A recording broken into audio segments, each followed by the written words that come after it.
Friend, let me tell you something that changed my entire approach to gardening. Last spring, I had the privilege of visiting an Amish community in Lancaster County, and what I witnessed in their gardens left me absolutely speechless. While the rest of us are scrolling through the Lutheran and the Lakerer and per state steroid latest gardening trends and buying fancy equipment, the Amish have been quietly growing the most productive, sustainable gardens you've ever seen, using methods that haven't changed in over a century. The beautiful irony. Their old-fashioned techniques are exactly what modern gardeners need to solve our biggest challenges. Let me share what I learned, and more importantly, how you can apply these time-tested principles to transform your own garden into an abundant, low-maintenance paradise. Before we dig into the practical techniques, you need to understand the mindset behind Amish gardening. These aren't just methods, they're part of a complete philosophy that views gardening as stewardship rather than conquest. The Amish believe in working with nature, not against it, and every decision they make in the garden reflects this principle. What struck me most was their patience and observation. While many of us rush to plant as early as possible or fix problems with store-bought solutions, the Amish take time to watch their land, understand its rhythms, and respond accordingly. This observational approach means they rarely face the pest outbreaks or soil problems that plague modern gardens. They've learned to read the subtle signs that nature provides, the behavior of birds, the appearance of certain weeds, even the smell of the soil, and adjust their practices accordingly. Here's where things get fascinating.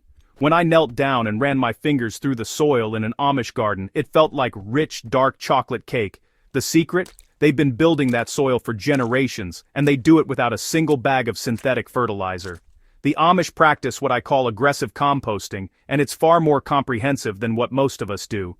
They compost everything, and I mean everything. Kitchen scraps, yes, but also animal bedding, crop residues, weeds pulled before they seed, and even the contents of their outhouses after proper composting periods.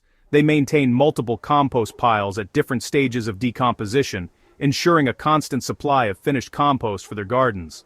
But, here's the game changer they taught me.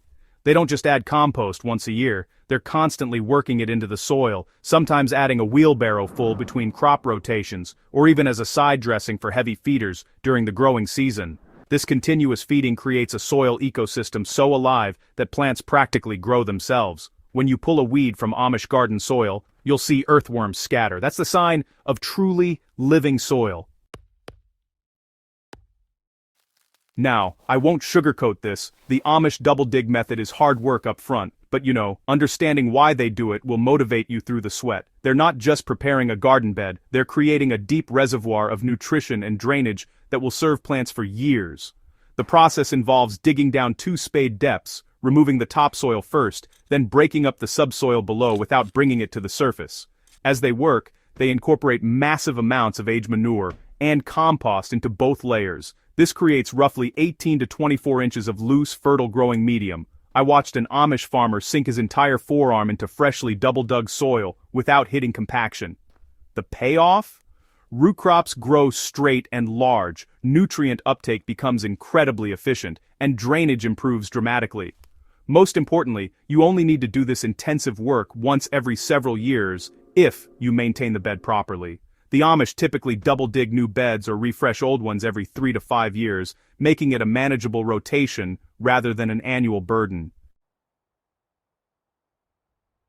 Walk through an Amish garden in July, and you'll notice something peculiar. There's barely any bare soil visible. They've mastered the art of succession planting in ways that would make modern permaculture enthusiasts jealous. The moment they harvest early spring crops like lettuce or radishes, transplants for summer crops are already hardened off and ready to go into the ground that same afternoon.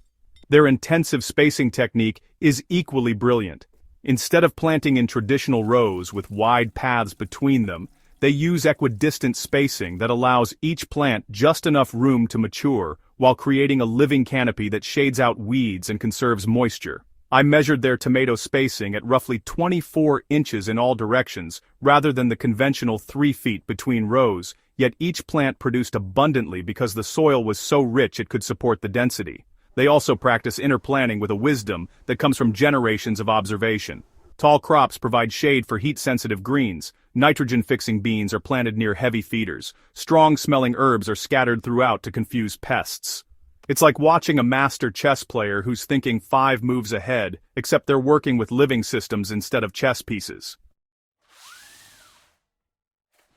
The Amish have been saving seeds since before it was trendy, and this practice gives them significant advantages. By saving seeds from their best-performing plants year after year, they've developed localized varieties that are perfectly adapted to their specific growing conditions. These aren't just any heirlooms, they're heirlooms that have been fine-tuned over decades to thrive in particular soils and microclimates. Their seed-saving process is meticulous. They select seeds only from plants that show disease resistance, strong growth, and excellent flavor. They never save from weak or diseased plants, and they maintain careful spacing or timing between similar varieties to prevent cross-pollination.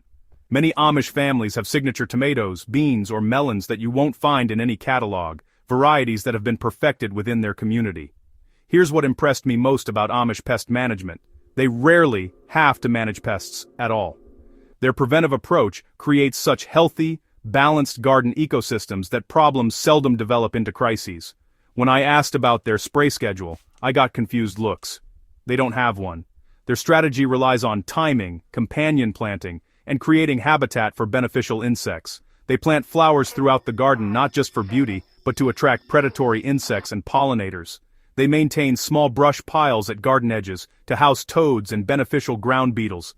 They time plantings to avoid peak pest cycles. For instance, planting squash a bit later so the main growth period doesn't coincide with squash vine borer activity. When intervention becomes necessary, they use the simplest possible solutions first. Hand-picking is their primary control method, often with children assigned to morning or evening bug patrols. They'll use physical barriers like row covers for young plants. Only as a last resort do they turn to approved organic sprays, and even then, they prefer homemade solutions like garlic spray or soap water. The beauty of Amish gardening methods is that you don't need to adopt all of them at once. Start with one principle, maybe building better soil or trying succession planting, and let success in that area motivate your next step.